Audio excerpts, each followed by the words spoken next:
England players in a dilemma as WPL clashes with NZ T20Is.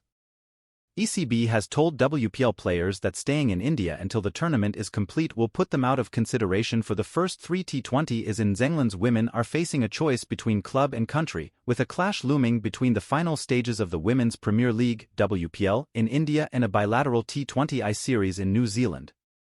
The BCCI confirmed this week that the WPL final will take place on the evening of March 17 in Delhi, with the first of 5 women's T20Is due to be played in the afternoon on March 19 in Dunedin.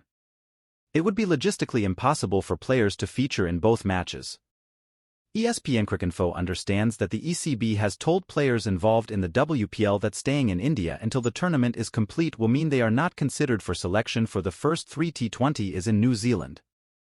They are expected to name squads for the tour next week. 7 England players are due to feature in WPL 2024, Alice Capsey, Delhi Capitals, Issy Wong, Nat Siverbrunt, both Mumbai Indians, Kate Cross, Heather Knight, both Royal Challengers Bangalore, Sophie Ecclestone and Danny Wyatt, Up Warriors. England head coach John Lewis has the same role at Up Warriors. The players involved are understood to have weighed several factors in their respective decisions. Their WPL salaries range from 30 Indian rupees lakh £30,000 approximate to 3.2 Indian rupees crore £320,000 approximate, and while some players are certain starters for both their franchises and England, others have had to consider their prospects of featuring in either side.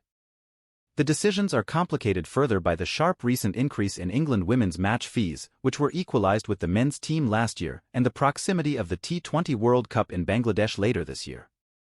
As captain, Knight is believed to have made herself available for the entirety of the New Zealand tour. Lauren Bell, who was due to play for Up Warriors, pulled out of the WPL on Friday. The ECB said she has withdrawn to prioritize preparing optimally for the New Zealand tour.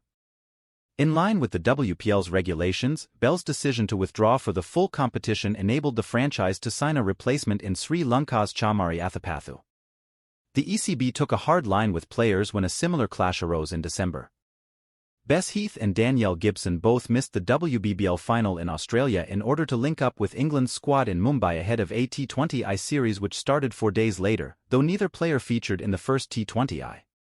That stance contrasts with the one taken by New Zealand Cricket, who allowed Amelia Kerr to miss a T20I against Pakistan in order to feature in the WBBL final.